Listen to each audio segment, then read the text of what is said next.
This pan has just been fried in. It's got black stuff in that's just not coming out. So what I'm going to do is, it's hot.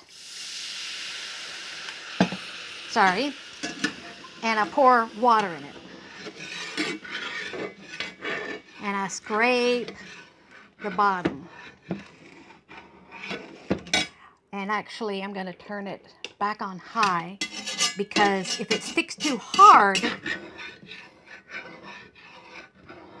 that means that it's still got stuff trapped. When cast iron is heated, most people don't know that it's a porous surface, and the little holes that are in there will trap food. So this is going really easy, and you can hear the sound, like this is easy, but when you get in here, the sound changes.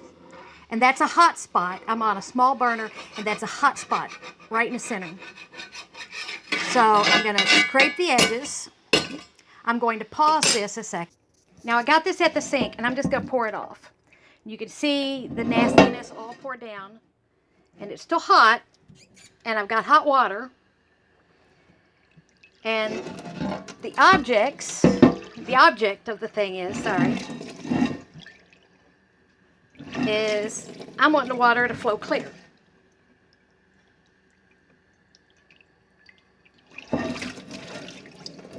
It's almost clear. So what I'm going to do is, you could take something like this or something like this. This one, small grill brush, I got it on a clearance sale for like 10 cents.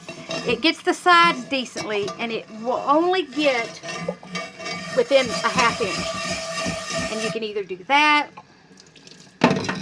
or the easiest thing is get one of these stainless steel puffs, and you just want to scrape lightly. Remember, this is a porous surface, and it's at its most delicate when it's hot. So I'm still getting gray water, if you can't see that. And all I'm doing is I'm swirling around, checking the edges, and now it's just barely cool enough for me to touch. And this one should flow clear. So, yeah, see, that one flowed clear. So I'm going to pause you again to get this heavy thing over to the stove. This is back on the stove, and you're going to see, if anything is going to stay in here, you will be able to see it as bumps.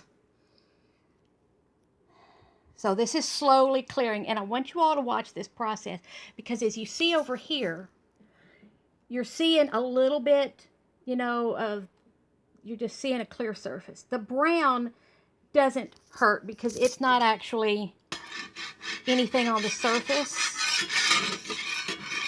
It's not sticky at all. And then while it's cooling and the stove is off, and then we pause and get, now, if I can, up. So you got to take a little bit of, this is bacon grease. Honestly, you can take anything. And you don't want much. You don't want much in the pan.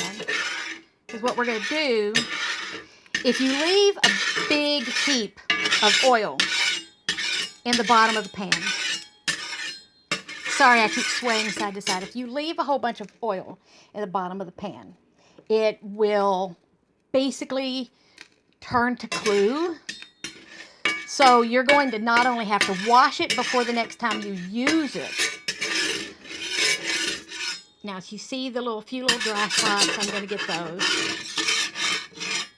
There's a dry spot up there. I'm just going to, all I'm doing here is I'm just getting out. And then, honestly, any leftover grease that comes down to the bottom will get poured back into my pan, my jar of bacon grease. One of the things I do for zero waste is I save my fats. There's no use of them going down a drain or going to a dog.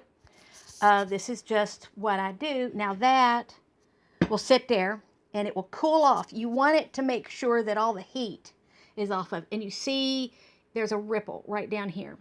And that is where the inside is clearing out of the grease. And as that happens, I'll just make sure that the grease is occasionally, sorry for the bad shots, the grease is occasionally put to the side.